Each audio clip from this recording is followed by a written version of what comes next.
Rachmaninoff's Rhapsody on a Theme of Paganini, Opus number 43. Although Rachmaninoff composed 4 large piano concertos, this one-movement concerto, written almost as an afterthought, has become his most popular work for piano and orchestra.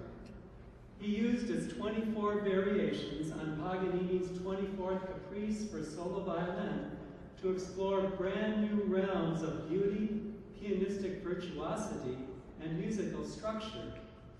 Freshness and inspiration leap from every page, even after many hearings.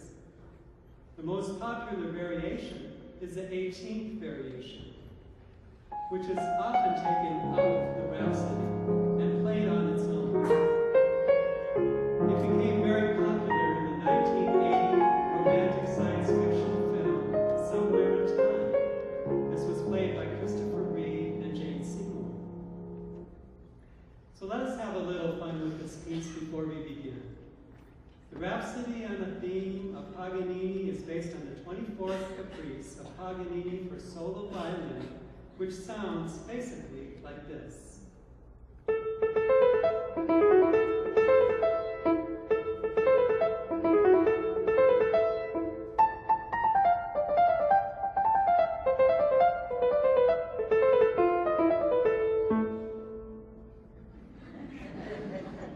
Once Rachmaninoff gives you a sort of hint of the theme, and then gives you the theme, he starts writing variations, and they are very engaging.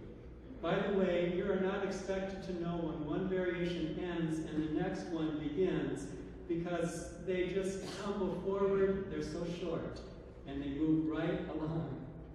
But once he's written 6 of these variations, it's almost as though Rachmaninoff said to himself, I'm going to need one more contrasting theme. So he throws in one of his personal favorite themes, the Dies Irae.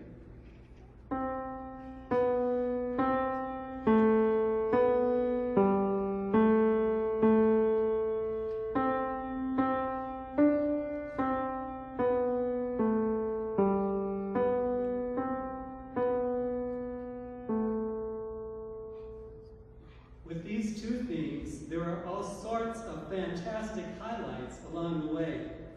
One of them is Variation 15, inspired by Rachmaninoff's deep admiration for the jazz pianism of Art Tatum. Let us give you an example.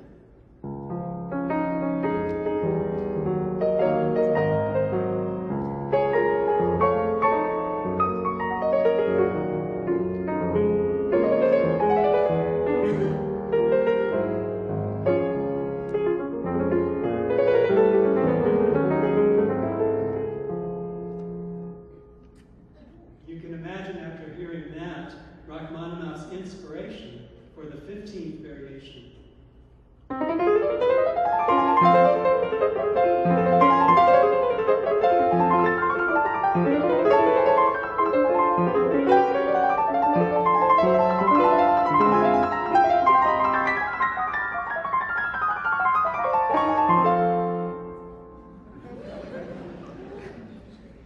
Now we come to the very famous 18th variation. This is the variation that is often taken out of the Rhapsody on a Theme of Paganini and performed on its own. And if you hear it on its own, it is absolutely beautiful. But you might be forgiven for not noticing that it came from this particular Paganini Caprice theme. But even if you hear it in the context of the work, you might not catch it, so I'd like to show it to you because it really is something very special. First, let's take a very tiny kernel of an idea of that Paganini theme. Now let's move it to a different key. Now let's change it from minor to major. And now let's turn it upside down. And now let's slow it down and add some harmony.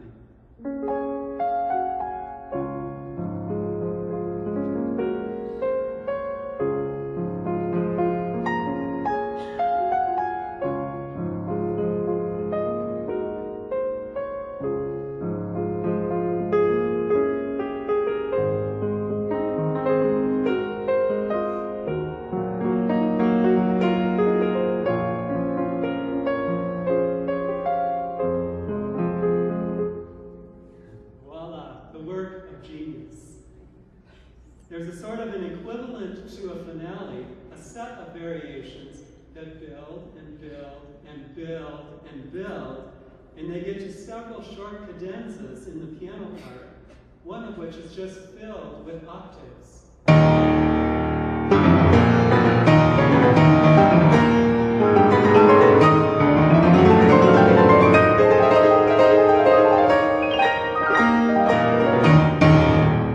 And then the Rhapsody keeps building even further, and then there's the final big surprise.